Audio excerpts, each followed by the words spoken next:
दोस्तों, आज हम लोग बात करेंगे क्लास 10th का भौतिकी फिजिक्स का फर्स्ट चैप्टर प्रकाश का प्रवर्तन का। किसका? प्रकाश का प्रवर्तन का। प्रकाश का प्रवर्तन। ये प्रवर्तन क्या होता है? सबसे पहली बात यह है, तो प्रवर्तन क्या होता है कि अगर इधर से कोई प्रकाश आ रही है और किसी सतह पर पड़ता है और यहां से ये सीधा दूसरे छोर में मुड़ जाता है, तो इसी को क्या कहा जाता है? प्रवर्तन कहा जाता है। और ये जो आ रही है इसको आपतित किरण कहते हैं। क्या कहते हैं इसको? आपतित किरण कहते हैं। और ये जो है मुड़ रहा है इसको परावर्तित किरण कहते हैं। क्या कहते हैं? इसको परावर्तित किरण कहते हैं। किसी सतह पर पड़ता है, किसी सतह पर पड़ने के बाद यह मुड़ जाती है, इसको प्रवर्तन कहा जाता है। और ये किरण को प्रवर्तित किरण कहा जाता है। तो देखिए, कहता है कि इसके बाद तो बहुत सारे चीजें हैं, इसको नहीं देख करके हम लोग क्वेश्चन पे बात करेंगे। बहुत सारे एमसीक्यू क्वेश्चन दिया गया है। बोला गया है पहला कि प्रकाश की किरण गमन करती है। प्रकाश की किरण गमन करती है तो कहाँ गमन करती है, मतलब जाती कहाँ है? गमन करना मतलब जाना। कहाँ जाती है? तो सीधी रेखा में जाती है या टेढ़ी रेखा में जाती है या किसी भी दिशा में जाती है? तो बताएंगे कि किस रेखा में किधर जाती है। तो ये सीधी रेखा में जाती है। जब भी चलती है तो सीधी रेखा में जाती है। अगर यहां से अगर कोई टॉर्च मारते हैं तो कहां जाता है? सीधी रेखा में जाती है। ऐसा तो नहीं है कि इधर से इधर टेढ़ा मेढ़ा करके जाता है। तो इसके बाद क्या होता है कि अगला क्वेश्चन है कि प्रकाश का वेग न्यूनतम होता है। प्रकाश का वेग न्यूनतम होता है। कहां न्यूनतम होता है? प्रकाश का वेग जो है न्यूनतम होता है। तो हम लोग पहले इसका मान को देखेंगे, तब पता चलेगा हम लोगों को कि कहाँ न्यूनतम होता है। तो निर्वात में जो है 3 × 10⁻8 मीटर प्रति सेकेंड स्क्वायर जो है प्रकाश का वेग होता है। निर्वात क्या होता है? तो वो वैक्यूम ट्यूब जिसमें जो है हवा नहीं होती है, जिसमें हवा नहीं होती है उसको निर्वात कहा जाता है। उसके बाद जो है वायु में, हवा में जो है 2.92 × 10⁸ मीटर प्रति सेकेंड स्क्वायर जो है क्या होती है? प्रकाश का वेग होती है। क्या होती है? प्रकाश का वेग होती है। जल में जो है बाबुआ 2.25 × 10⁸ मीटर प्रति सेकेंड स्क्वायर क्या होती है? प्रकाश का वेग होती है पानी में। उसके बाद कांच, कोई भी कांच में जो है 2 × 10⁸ मीटर प्रति सेकेंड स्क्वायर होती है। क्या होती है? प्रकाश का वेग होती है। अगर यही सब चीजों को किलोमीटर में, अगर किलोमीटर प्रति घंटा में बदलना रहे तो क्या करेंगे? अगर मीटर प्रति सेकेंड, मीटर को जो है मीटर को किलोमीटर में बदलने के लिए हम लोगों को क्या करना पड़ता है? 1000 से भाग देना पड़ता है। क्या करना पड़ता है? 1000 से भाग देना पड़ता है। तो हम लोग देखिएगा 1000 कितना होता है? 10⁻3 होगा। तो 10⁻3 को 10⁻8 में से माइनस कर देंगे। 10⁻8 में से 10⁻3 को भाग दे देंगे तो माइनस करना पड़ता है। तो क्या होगा? 10⁻5 बचेगा। कितना बचेगा? 10⁻5 बचेगा। तो आइए 3 × 10⁻5 किलोमीटर प्रति घंटा होता है। उसके बाद जो है जल में कितना हो जाएगा? 2.25 × 10⁵ किलोमीटर पर आवर। अगला है वायु में, एयर में 2.92 × 10⁵ किलोमीटर पर आवर। कांच में कहेगा तो क्या बताइएगा? 2 ×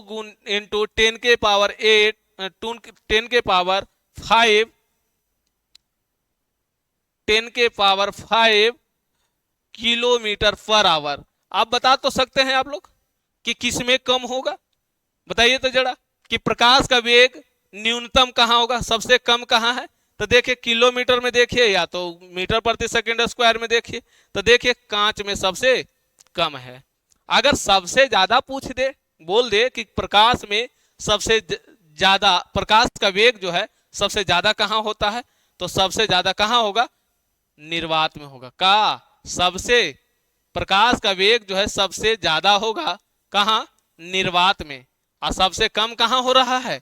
ये देख लेंगे, मान के अनुसार से ही देखिए, हम अपने मर्जी से नहीं कर रहे हैं भाई। कहाँ कर रहे हैं, जो है मान के अनुसार से, उसका एक मान है, शो किया गया है और इसका निर्धारित मान है, हम लोग अपना मर्जी से नहीं बता रहे हैं। अगला आइए क्वेश्चन है आपके सामने कि मोटर गाड़ी के चालक, मोटर गाड़ी के चालक के सामने लगा होता है, मोटर गाड़ी के चालक के सामने लगा रहता है तो कौन सा दर्पण लगा रहता है। अब दर्पण लगा हुआ रहता है, यहां देखिएगा समतल दर्पण, उत्तल दर्पण, अवतल दर्पण, उत्तल लेंस। लेंस तो होगा नहीं, सबसे पहली बात है लेंस नहीं होगा, जो है अब समतल दर्पण भी नहीं होगा। अब रह गई उत्तल दर्पण और अवतल दर्पण में।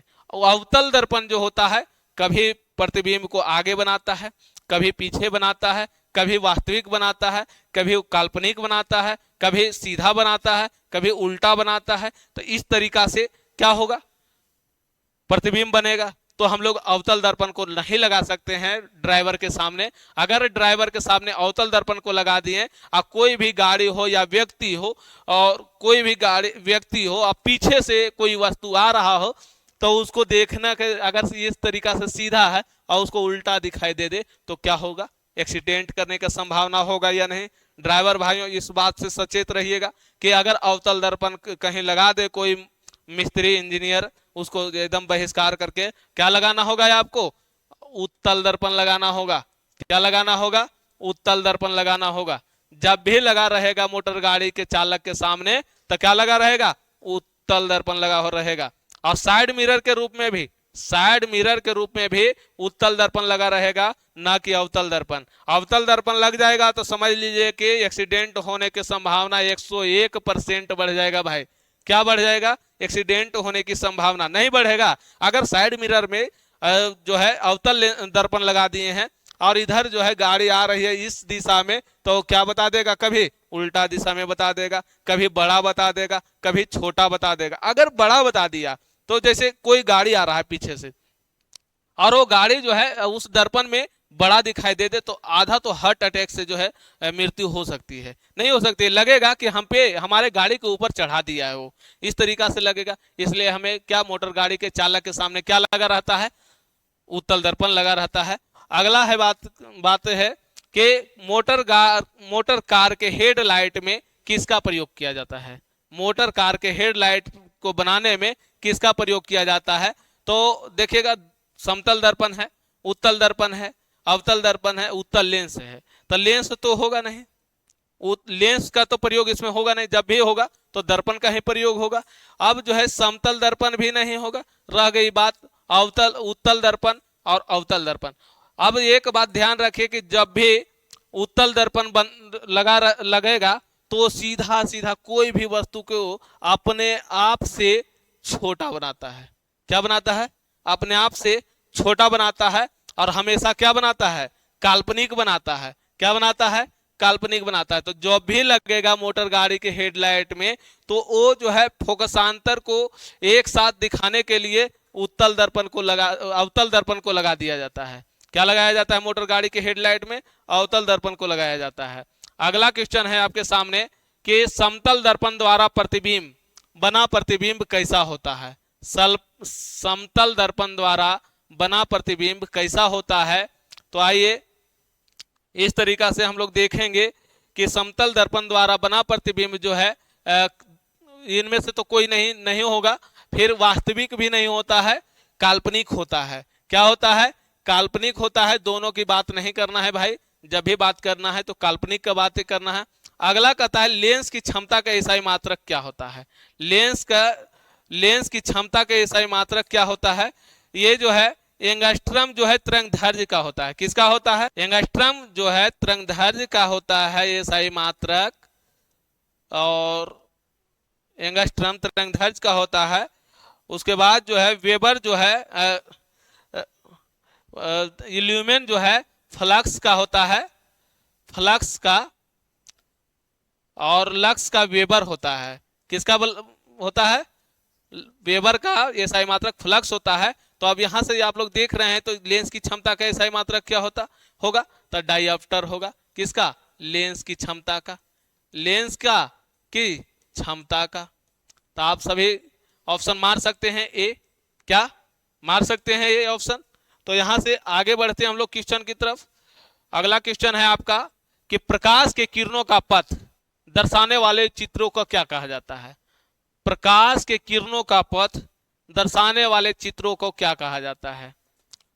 तो फोकस तो कहेंगे नहीं, फोकस नहीं कहेंगे, और किरण पुंज नहीं कहेंगे। किरण पुंज किसको कहते हैं, किरणों के समूह को किरण पुंज कहा जाता है। तो ढेर सारा किरण कहेगा तब ने, अब कह रहा इनमें से सभी नहीं, जब होगा तो क्या होगा, किरण आरेख होगा। क्या होगा, किरण आरेख होगा। अब अगला कहता है भाई कि क्वेश्चन कि 2D क्षमता वाले लेंस का फोकसांतर क्या होगा। 2D क्षमता वाले लेंस का फोकसांतर क्या होगा।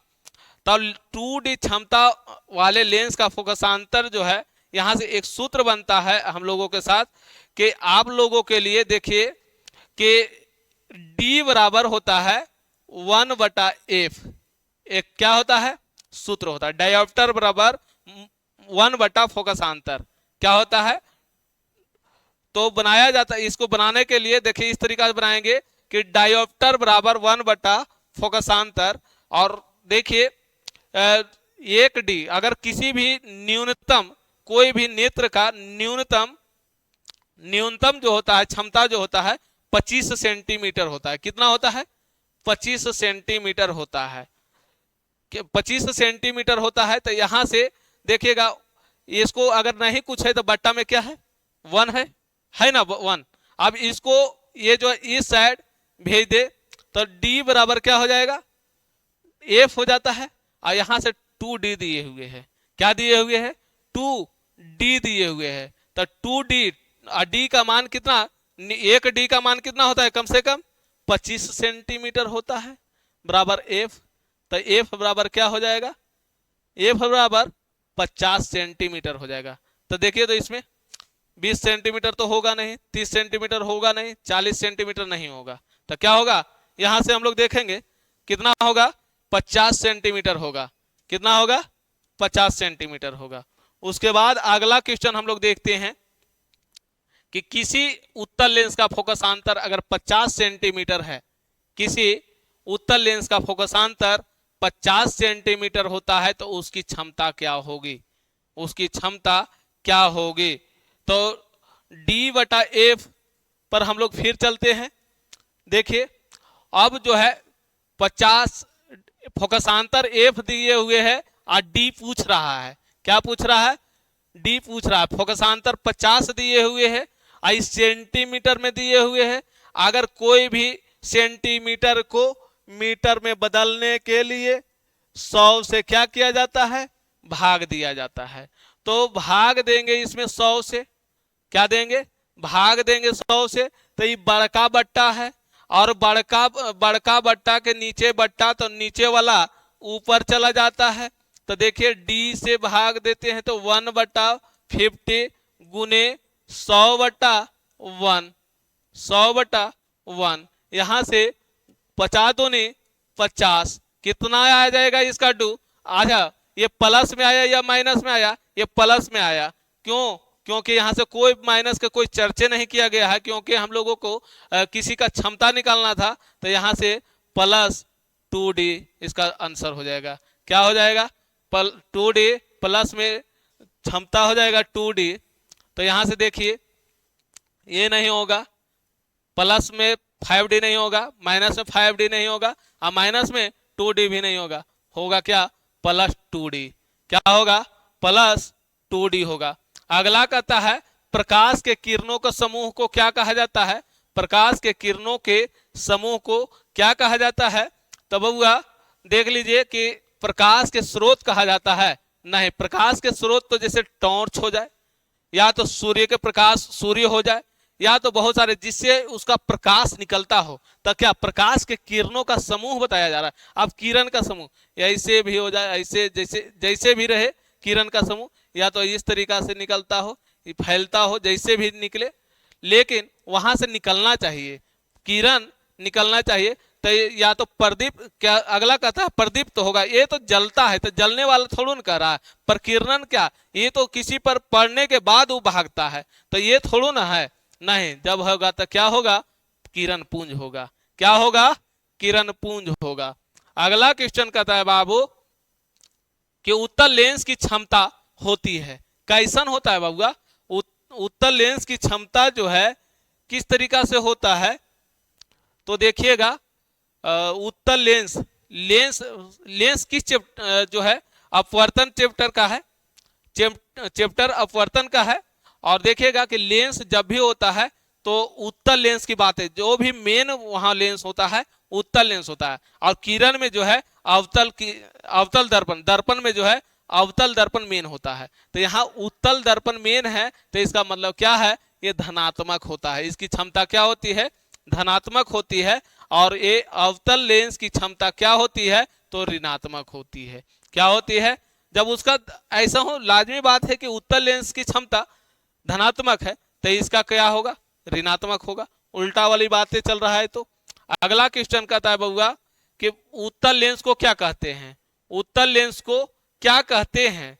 तो उत्तल लेंस को बउआ, उत्तल लेंस को एक मिनट देख लीजिएगा कि कहता है अभिसारी लेंस कहते हैं। क्या कहते हैं, अभिसारी लेंस कहते हैं। अभिसारी कहने के बाद जो है कि अगला क्वेश्चन कहता है कि अवतल लेंस को क्या कहते हैं? अवतल लेंस को अपसारी किरण लेंस कहते हैं। क्या कहते हैं, इसका क्वेश्चन ऊपर चला गया है, तो देख लीजिए एक बार कि अवतल लेंस को अपसारी लेंस कहा जाता है। क्या कहा जाता है, अपसारी लेंस कहा जाता है। अगला कहता है बउआ कि कौन सा पदार्थ लेंस बनाने में प्रयुक्त नहीं किया जाता है?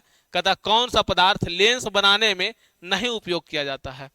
तो देख लीजिए, हम लोग लेंस पढ़े होंगे तो उस समय हमको पता था कि जल भी लगता है लेंस बनाने में, कांच भी लगता है और प्लास्टिक भी लगता है, ये सभी लगता है। लेकिन क्या मिट्टी से लेंस को अगर लगाया जाए मिट्टी को बनाने में, तो मिट्टी नहीं लगता है, मिट्टी नहीं लगता है। इस तरीका के हम लोग एमसीक्यू क्वेश्चन हमेशा प्रत्येक दिन जो है लाते रहेंगे, और आप लोग प्रत्येक वीडियो में बने रहें ताकि आप लोगों को, और हाँ, अगर वीडियो देखते हैं तो आप कमेंट करके जरूर बताया कीजिए कि आपका वीडियो में क्या अच्छाई है, तो हम लोगों को भी हतोत्साहित नहीं होंगे, उत्साहित होंगे, और आपको सामने हर प्रत्येक चैप्टर का एमसीक्यू, सब्जेक्टिव, ऑब्जेक्टिव जितने भी चीजें होंगे हर चीज परोसने के काम करेंगे। और इसी के साथ जय हिंद, जय भारत।